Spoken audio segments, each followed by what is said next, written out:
که د شپې په تیاره کې یو سړی در سره روان شي، نه خبرې کوي او نه یې مخ کاري، نو زر تر زر ترې لرې شه، ځکه چې هر سړی انسان نه وي.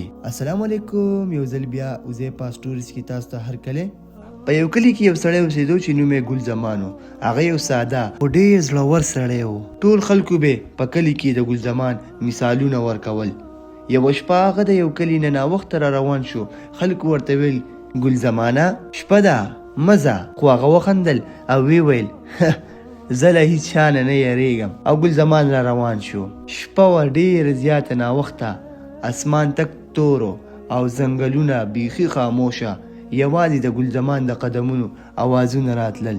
لږ مخکې چې لاړو خو زړه یې درزا کوله، داسې یې محسوس کوله لکه چې څوک ورپسې شاته ور روان وي.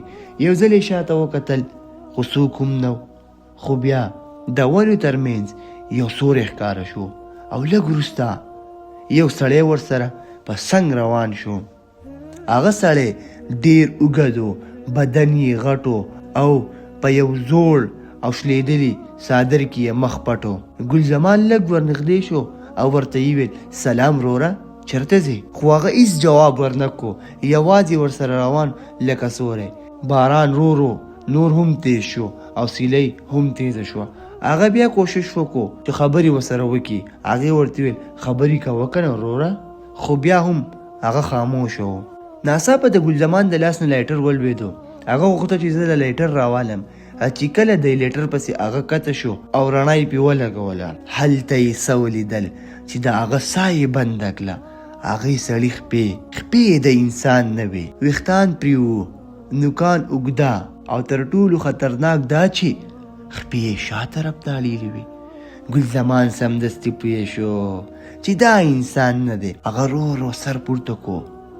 په شړۍ کې دننه 2 سرې سترګې بلېدې او یو بد او شیطاني خندا یې وکړه.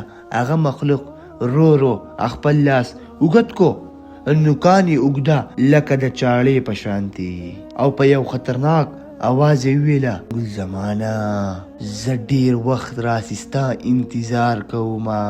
ګل زمان په شا ولوېدو، زړه یې کار پرېښودو.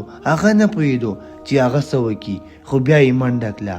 هغه په ټول زور باندې منډه واله د ونو ترمنځه په توره تیاره کې او په باران کې. د هغې خپې رپېدې، ساه یې تیزه شوې وه، خو هغه ونه درېدو. کله چې یې شاته وکتل هغه مخلوق لا اوس هم ولاړو، نه یې منډه وهله او نه نږدې کېدو. یوازې یې ورته کتل. سرې سترګې په تیاره کې ځلېدې. ګل زمان نور هم تیز شو. ناڅاپه یې لرې یو شنه رڼا ولیده، یو جومات. هغه نور هم تیز شو او جومات ته یې ځان ورسوه. کله چې سهار خلک مونځ له راله، نو ګل زمان بېهوشه پروت و. هغوی پرې اوبه واچېلې او ورو یې سترګې کولاو کړې. د هغه په شا باندې 5 جوورې نښې وې لکه د نوکانو.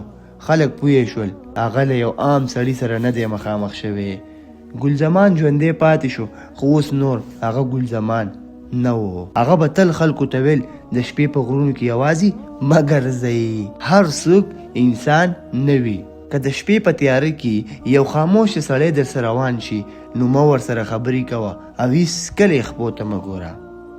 نورونو که نن شپه ته یوازې روانې او څوک در سره دغه شانتې روان شي، نو تاسو به څه کوئ؟ په کمنټ سیکشن کې ضرور ووایئ.